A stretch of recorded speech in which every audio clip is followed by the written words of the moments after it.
ରହସ୍ୟ, ପୌରାଣିକ ଆଉ କିମ୍ବଦନ୍ତୀ କଥା ଏସବୁ ମଧ୍ୟରେ ଜରିଆଗୁଣ୍ଡର ଅନେକ ରହସ୍ୟ ଓ ଅଦ୍ଭୁତ କଥା ଲୁଚି ରହିଛି।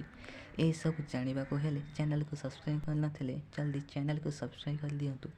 ଆଜ୍ଞା ହଁ, କଟକ ଜିଲ୍ଲାର ମାହାଙ୍ଗାରେ ଏପରି ଏକ ନଦୀ ଅଛି ଯାହାର ରହସ୍ୟ ଅଦ୍ଭୁତ। ହଁ, ସେହି ନଈର ନାମ ହେଉଛି ଜରିଆ ନଈ।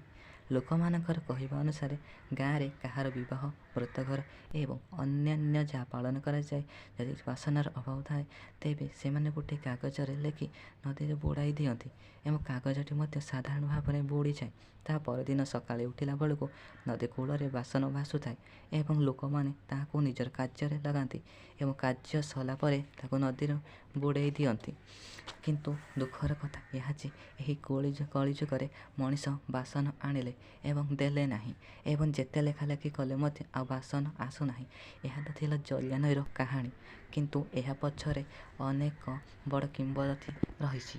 କୁହାଯାଏ ଗୋଟେ ପଟେ ମା ରାଧିକା, ଆଉ ଗୋଟେ ପଟେ ମା ଦୁତିକା ଏବଂ ଆଉ ଗୋଟେ ପଟେ ମାତା ନଳିତା, ବିଶାଖା, ମଝିରେ ପ୍ରଭୁ ବିନୋଦ ବିହାରୀ ଡଙ୍ଗା ଚାଲିଥିଲା ସେହି ଜରିଆ ନଈରେ ଏବଂ ସେହି ସମୟରେ ଡେଇଁ ପଡ଼ିଥିଲେ ମା ଦୁତିକା।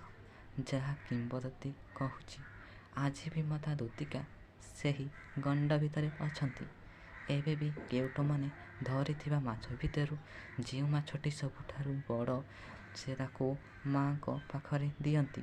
ଏହାଦ୍ୱାରା ତାଙ୍କ ଜାଲରେ ଭଲ ମାଛ ପଡ଼ନ୍ତି। ଯଦି ଭିଡ଼ିଓଟି ଭଲ ଲାଗିଥିବ ତେବେ ଚ୍ୟାନେଲକୁ ସବସ୍କ୍ରାଇବ୍ ଏବଂ ଭିଡ଼ିଓଟିକୁ ଲାଇକ୍ କରିଦିଅନ୍ତୁ। ଜୟ ଜଗନ୍ନାଥ। ଜୟ ଜଗନ୍ନାଥ।